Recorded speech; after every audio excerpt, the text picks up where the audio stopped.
October 8th, 1918, World War I. There's this one American soldier watching 6 German guys come screaming down a hill straight at him with bayonets on their rifles. His rifle is empty. No time to reload. And these guys are close. Like, really close.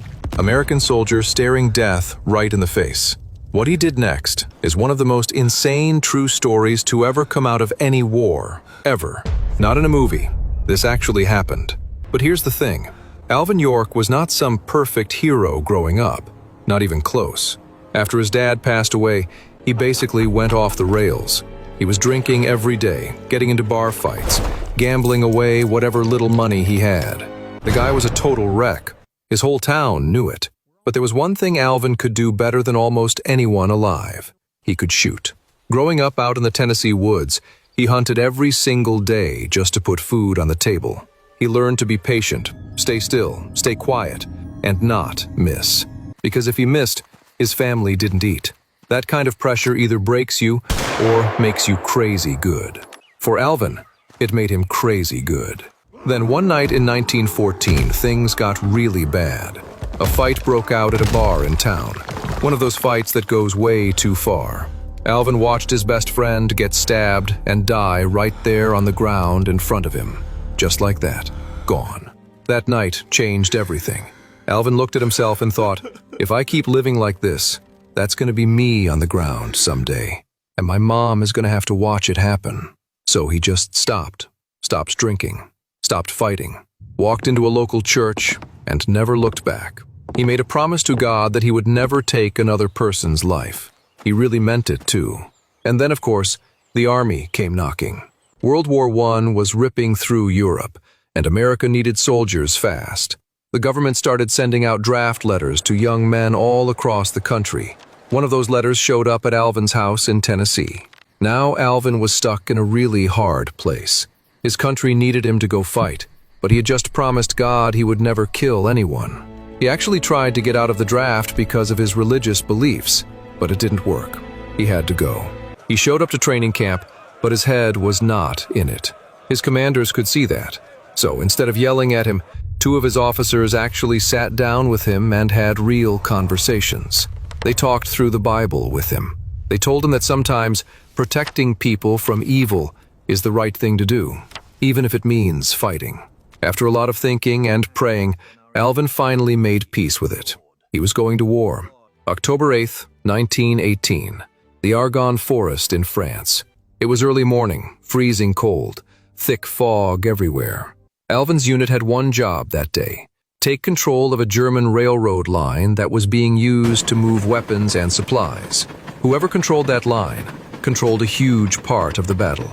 But standing between them and that railroad was a hill, Hill 223. And the Germans had loaded that hill up with machine guns, all pointed straight down into the valley the Americans had to walk through. The second the Americans moved into the valley and that fog started to clear, the Germans just opened up on them. Bullets everywhere, guys dropping left and right. The whole unit was completely stuck. Move forward, you get hit. Fall back, you get hit. There was nowhere to go.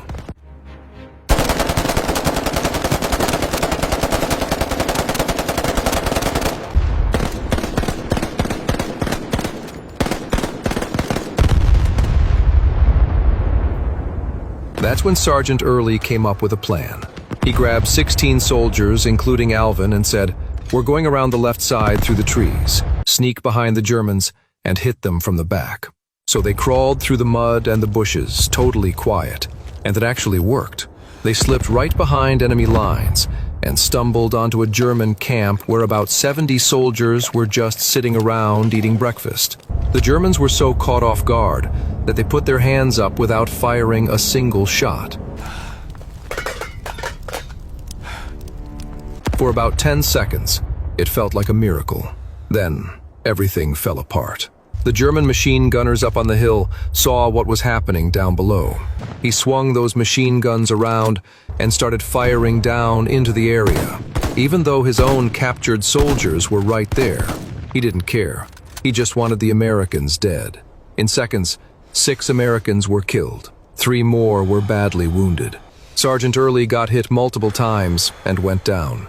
Everyone else dropped into the mud just trying to stay alive. There was no one left in charge, no one giving orders, except Alvin York was still sitting. The man who promised he'd never hurt anyone again was now watching his friends die all around him. He got down flat on the ground and did the only thing he knew how to do better than anyone else in the world. He hunted. He didn't panic. He didn't just start shooting wildly. He waited, still and quiet, just like he used to do back in those Tennessee woods. Every time a German soldier popped his head up to use a machine gun, Alvin put 1 round right through him. 1 shot, every time. The guys on those machine guns kept going down, and nobody up on that hill could figure out where the shots were even coming from. He took out more than 15 German soldiers by himself.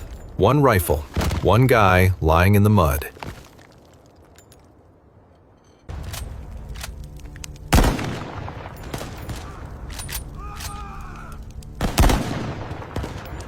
German officer going crazy watching this.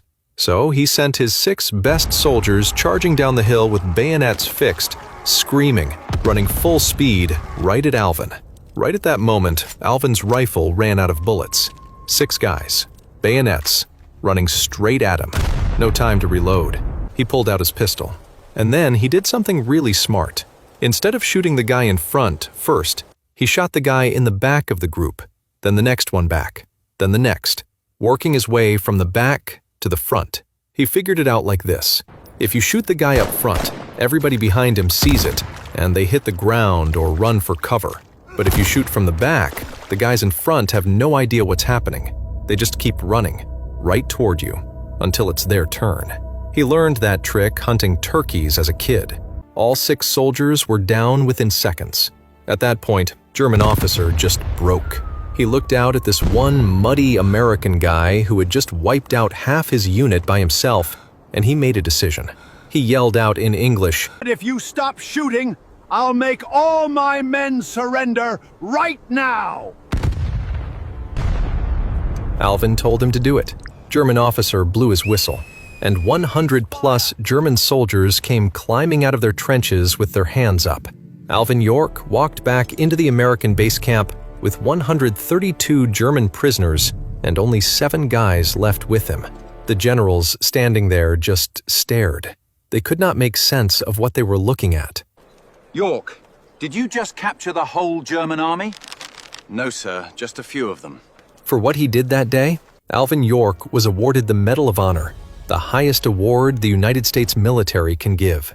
In 1941, Hollywood made a movie about him called Sergeant York, starring Gary Cooper.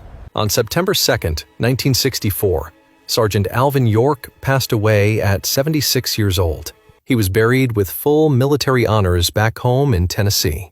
If you want more real stories like this one, go ahead and hit subscribe Ruby 3D. These are the kinds of stories that need to be told.